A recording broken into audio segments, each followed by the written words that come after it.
Hey, baseball fans, I'm Buster Olney, and on the latest Baseball Tonight podcast, we put a ribbon on the Chicago Cubs championship, and Jason Stark and Jerry Krasnick look ahead to what's going to be a very active offseason. Get in touch with the show anytime through the 1-800-Flowers Twitter feed at Batard Show at Stugotz790. Dan, it is time for Straight Talk. It's presented by Straight Talk Wireless. Best phones, best networks, half the cost. Thank you for listening to us, putting us on your preset in 1410 ESPN in Dayton and in Orlando, AM 580. We appreciate the almost 400 radio affiliates that we are on nationwide. What I don't appreciate is when you tweet in with something like this, at Batard Show. No, Dan, you're wrong. We are not more divided today than we were during the Civil War. We're not killing each other. You don't get the show. Well, first of all, we are, kind of, but not as much. Granted, we are not killing each other with bayonets anymore. So that's good. Progress. When's the last time you heard of somebody being killed with a bayonet? I'm on it, Dan. Guillermo was wearing me out during the break. They had bayonets on an episode of Forge and Fire, Dan. One of the guys got disqualified, spoiler alert, because his bayonet wasn't like a typical bayonet. It was more like swervy, and it didn't really fit on the barrel of the gun. But I gave too much away. Spoiler alert. You should have said spoiler alert. All right, so here it is. This is from Damon Young, and I'm going to read this, and I know race is divisive, and we're fighting about it all the time. You can reject this perspective if you like. You're welcome to it. But this is a black man's perspective, and Stan Van Gundy sent it to me because he's feeling some guilt about not having said more earlier. The headline is, I will never underestimate white people's need to preserve whiteness again. And I know this is a tune-out for a number of different reasons. Some of you don't want to hear it, and certainly you don't want to hear me read. You want us to do a dance with court jester bells on our hat. But I am simply going to read now. And again, feel free to reject the perspective. But it is one man's perspective. It's a black man's perspective, and many of us as not black men might want to entertain it, listen to it, because this is not our perspective. This is not how we feel like this country has treated us. The last time an army used bayonets was in 1982. 1982? Yep. Scott guards assaulted Argentinian positions. 1982? I have this from the Business Insider, yep. Okay. Credible magazine. 82, yeah. I was just as shocked as you are. It's just awfully close range on warfare. It seems primitive. I think Business Insider is that a magazine? I think that it doesn't matter. Okay. It's credible. I mean, what's more gnarly than a gun, though? A gun with a knife on it. Oh, yeah. Bayonets, how does this work, though? Bayonets, how was the bayonet used in this particular instance in the Business Insider? You charge. I know you charge, but you can also use it to shoot. Yeah. That's what I'm saying. But what Thank you for explaining what a bayonet does. Wait, it could do both? Yeah. Yes. Sometimes you can stab first, and then to get them off of your gun, you just and then you move That's on. an info. Quit fiddling around with your freckled fingers near your nose, please. Get whatever you have to get out of there, or don't. What a great sentence. Your freckled sausage fingers have been around your nose the entire segment. What I'm asking you is, you say the last time. It looks like the U.S. still uses this M9 bayonet. What does that mean? It's just a name for this bayonet. You know, the bayonet's just the knife portion. You attach it to a gun. Yes. Well, no, wait a minute. When I think of a bayonet, I think of a gun with a knife. You're telling me that the word bayonet only refers to the actual knife? Yeah. The knife is the bayonet. You attach it to a gun. I thought of a bayonet as, okay. No, you're thinking of like the musket that has a bayonet Yes, attached. that's and correct. You thought that was called. I thought the muskets was something we stopped with in the 1800s. Like I thought, why are we still using muskets and bayonets? Oh, the West Virginia mascot. Okay, very good. So you want the last time someone was killed by musket? I mean, I'm on it.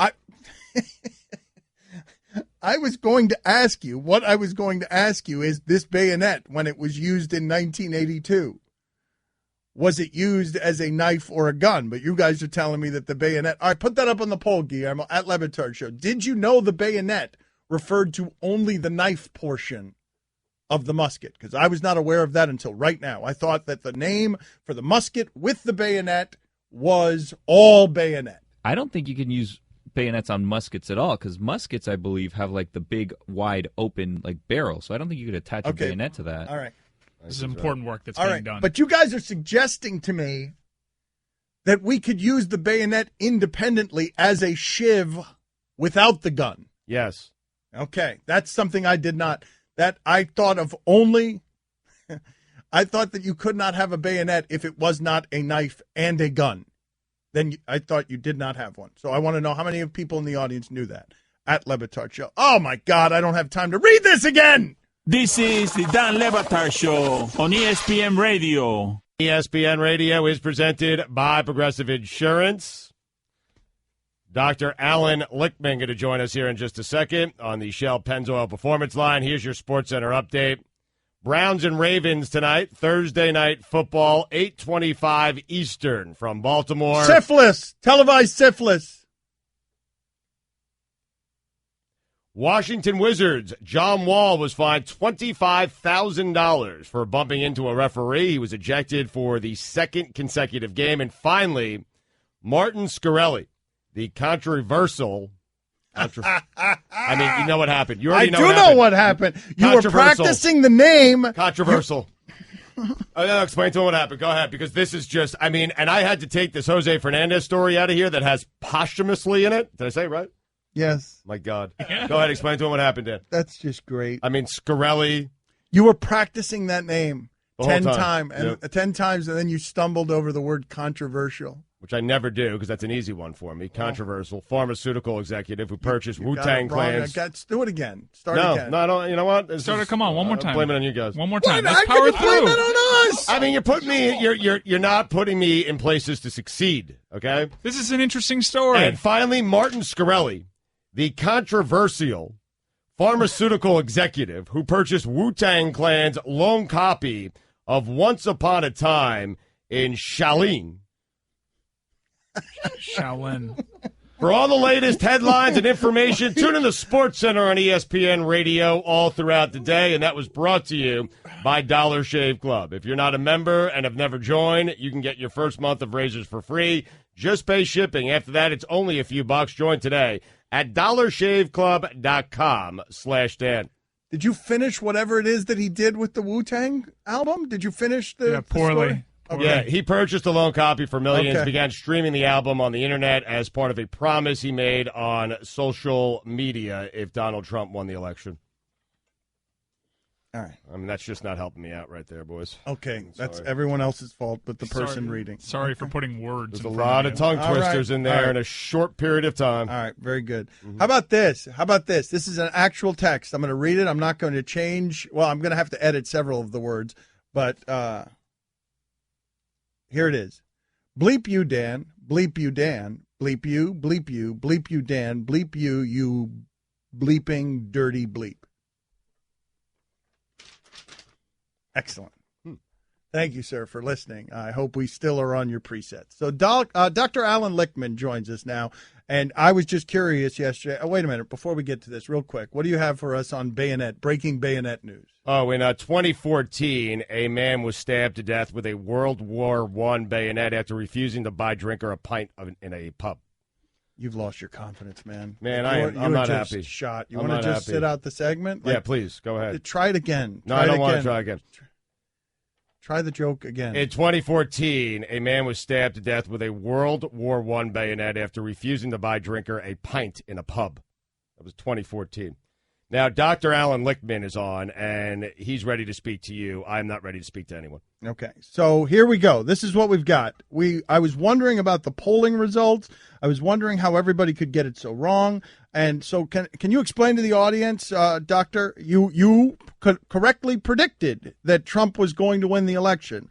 Not a lot of people were doing that. Thank you for joining us. How did you know while the rest of us didn't? And how did the American media get this so wrong? First, I'll tell you how they got it wrong, and then I'll explain to you how I got it right. By the way, that thing you just read sounded like one of those redacted classified documents we've been hearing about, but that's another story. Okay. All right. Why did the media get it wrong? Because of groupthink, poll-driven journalism. That is, the media is hooked on polls, and they don't think any more deeply about it than the latest poll. And the problem with polls is they're unverifiable. How do you know whether a poll is right or wrong? There's no reality to check it up against since the election has not been counted as yet. In addition, polls are not predictions. They are misused and abused as predictions. They are snapshots. They create an artificial election, and people don't actually have to put anything on the line. They just have to tell you who they intend to vote for, or maybe if they've already voted early, who they're going to tell you they actually voted for. In addition, the pollsters really don't know whether people are actually going to vote or not. They have these screens for likely voters, but these screens are like sieves. Lots and lots of folks fall through the gaps. Poll-driven journalism is lazy journalism. You don't even have to get out of bed in the morning to write a story about the polls. You don't have to investigate anything. You don't have to analyze anything. You don't have to think about anything. My method is totally different. It doesn't use polls. Rather, it is based on historical analysis. It's called The Keys to the White House. I developed it in 1981 by looking backward at every election since the election of Lincoln in 1860 and the election of Reagan in 1980.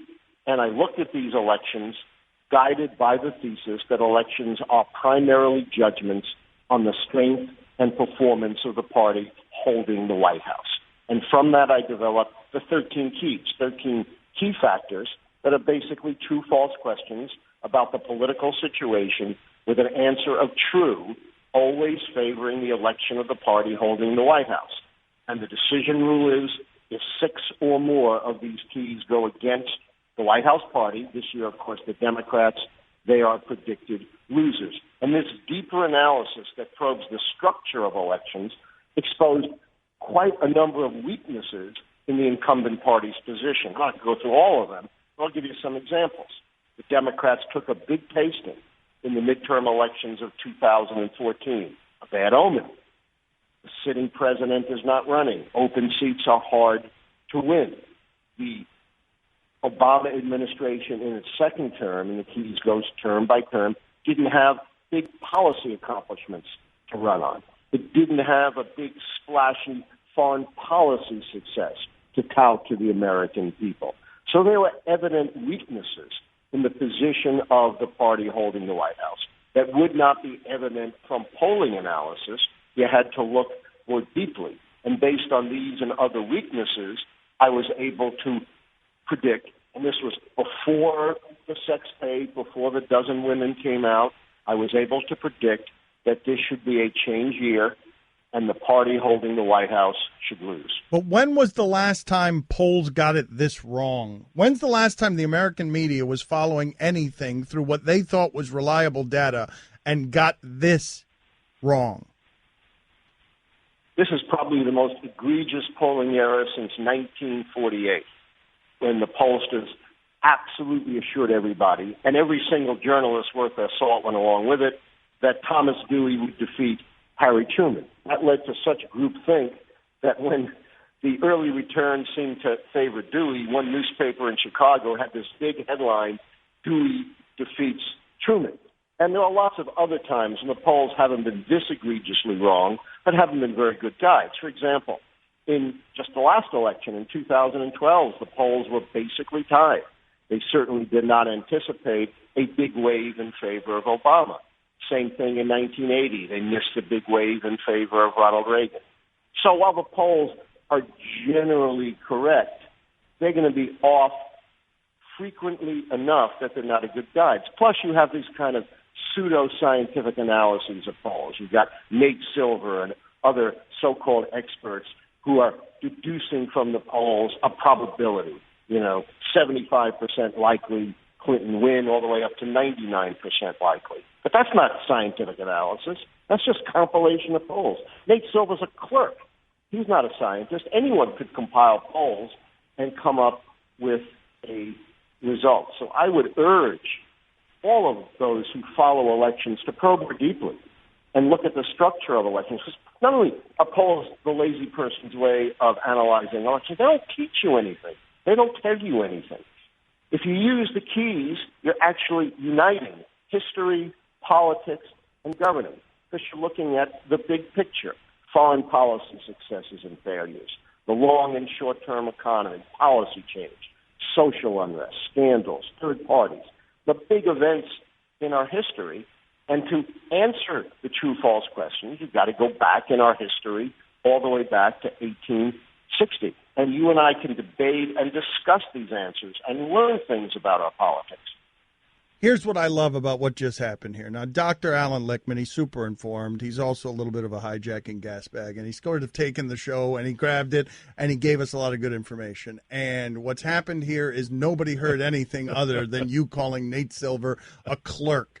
You hit him with a clerk. Nobody heard anything except, like, everybody was hating that interview because it was informative, but you took the show from us. I actually woke up. I know. Everybody was, Nate Silver is a clerk? A clerk? Absolutely. A clerk. He compiles things. He doesn't do scientific analysis. He doesn't explain to you how elections really work. He doesn't have a scientific model. Yeah, he's got kind of a phony model, a polls plus model, but it's no different, except in a percentage point or two from his polls only model. He's had a couple of good years, and he's had a really bad year. You look down on Nate Silver. You laugh at Nate Silver's failure here recently, right? We got doctor beef. We got clerk on doctor. What is happening here? This is tremendous. Awesome. You do not respect Nate Silver. I think Nate Silver is a fine person for what he does, but he doesn't do science. And unfortunately, the media has become mesmerized by the Nate Silvers of this world. They think they're gurus, but they're just clerks. They just compile papers. You're the guru. In this case, it's digital papers. You're digital paper. You're the guru. You're the guru. I don't call myself a guru. That's the term you used. I call myself a political analyst. How about that? You're a scientist, though. Yes, you're a scientist. No, I'm a social scientist. You're better than Nate Absolutely. Silver. You're better than Nate Silver. You're better than Nate Silver. I'm different. You're better. You're better. You can say that. I'm different. I do something different from what he does, and I what have you do a is much better. longer track record. Hey, I was predicting back in 1984 when either Nate Silver wasn't born or was in diapers. I'm not sure which. Wow. I mean, this is amazing. If I put Nate Silver in a room with you right now, would you beat the holy hell out of him? Hey, I'm 150 pounds of fury. I can hold my own. So yes, yes, you would. You have a palpable disdain. What's happened with Nate Silver? Nate Silver does not deserve the acclaim that Dr. Allan Lichtman deserves. Correct? Absolutely not. I'm not here to gain acclaim. I'm not looking for a Hollywood star or anything like that. I would like an NFL tryout, but probably a 5'7" Jewish guy isn't going to go very far. But we'll leave that aside. I've nothing against Nate Silver personally. I've even met the guy, but he represents this kind of, fixation with the polls, which, as I said, can be very misleading, leads to groupthink, leads to lazy journalism, leads to a lack of analysis, leads to looking at elections at horse races. Look, you ever watch CNN? Look how the pundits, that's a very respectable network, twisted themselves into pretzels. Because they all believe the polls. And the day before the election, they're all assuring us Donald Trump can't win, he's a divisive candidate, all the polls are against us. A day later, They're now twisting themselves backwards and forwards, explaining why Donald Trump ran such a brilliant campaign and won because he appealed, to this content. Same Donald Trump, same campaign, except now they've got to re-explain everything because what they said was going to happen never Wait a minute. Lichtman. And because they have no scientific basis, all they can do is flip-flop. Hold on. Put us next to you while you're watching all of this fall apart on the media. Were you cackling, howling with laughter at how wrong we were getting everything? No, I'm not that kind of vindictive guy. I'm too old to take solace in anything that they would. And, these media people are friends of mine. I have nothing against them personally, but I am in a crusade against the way journalism is conducted in this country. Horse race journalism is pernicious. It doesn't tell you what's at stake in the election. It doesn't tell you what matters. It doesn't tell you what's really going on. Thank you, Dr. Lichtman. You crushed it. This is the Dan Le Batard Show on ESPN Radio. Batard. Allan, you got something big and hairy for me? Stugotz. Everything you just said about me is true. I'm a fraud. This is the Dan Le Batard Show with the Stugotz on ESPN Radio.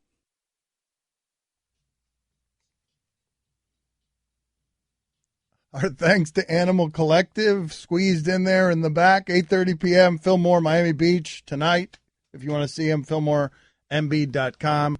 Thanks to Lawrence and Jose, our Jimmy V auction winners. They're going to spend the day with us here. They are crammed into the shipping container filled with frightened refugees as well on ESPNU.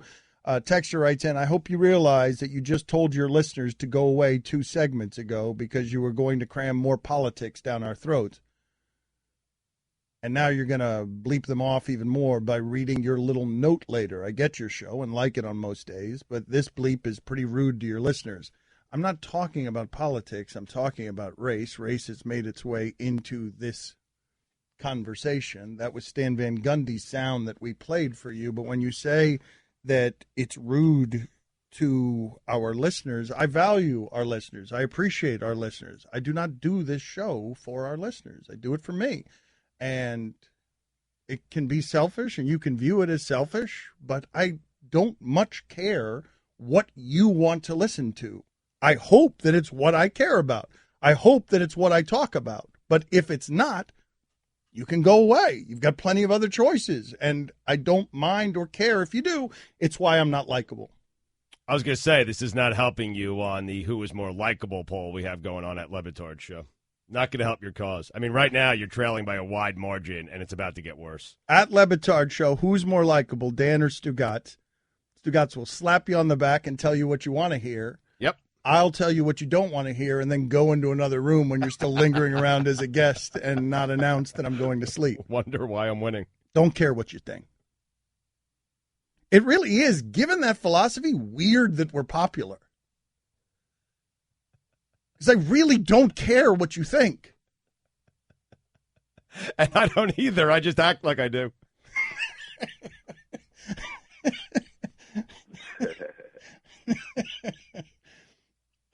Poll's coming back your way, Danny. All right, so Stan Van Gundy, it is funny, though. The idea of that is funny. Stugotz is totally faking his way through everything. Just trying to get to whenever the deposits are made directly into the bank. Pretending he likes you. I don't dislike you as a listener. I just don't care whether you're bothered by the race conversation. In fact, furthermore, beyond that, there's no way to have a race conversation without making somebody uncomfortable. Impossible. So I'm not going to have time again to read this. That's too bad. But Stan has sent me this article, and he writes here, Stan Van Gundy, I've lost all faith in this country. And this article, again, and when am I going to be able to get to this? Mike, can you move, Tom? Oh, man. I will never underestimate white people's need to preserve whiteness again. And it's one perspective, and you do not need to agree with this perspective, but I would be curious as to why you would want to fight about this perspective, because this is how one black person feels, and this is the prism through which he runs the black experience, which is different from most people, but a lot of people are viewing this victory for Trump as white people putting black people back in their place. That's how it's being experienced. It's why Stan Van Gundy is on the bus on the way to the arena, and he feels his team, his players feel a little bit broken. So hopefully I could read some of this article. Let's move Haberstroh back 15 more minutes. He'll understand. I want to read this next because I'm not trying actually to bother the audience. I want to read this article, which is funny because now I'm in the position, if I don't read it, I'm bothering the audience. And if I do read it, I'm bothering the audience. I'm not likable. This is the Dan Le Batard Show on ESPN Radio. I'm Eric Carabell. In the latest fantasy-focused baseball podcast, Tristan Cockroft and I discuss what was learned from the baseball playoffs for fantasy purposes, prospects on display at Arizona Fall League who look great, plus many, many hash browns to answer. I'm Andy Katz from ESPN, along with my co-host Seth Greenberg. On Courtside with Katz and Coach G, we'll be joined by Arizona head coach Sean Miller and Indiana head coach Tom Crean in advance of the Armed Forces Classic in Honolulu. The North Carolina Tar Heels head to Durham to face their fiercest rivals, the Duke Blue Devils. Touchdown! Coverage begins Thursday at 6:30 Eastern on ESPN Radio. Presented by Dr. Pepper.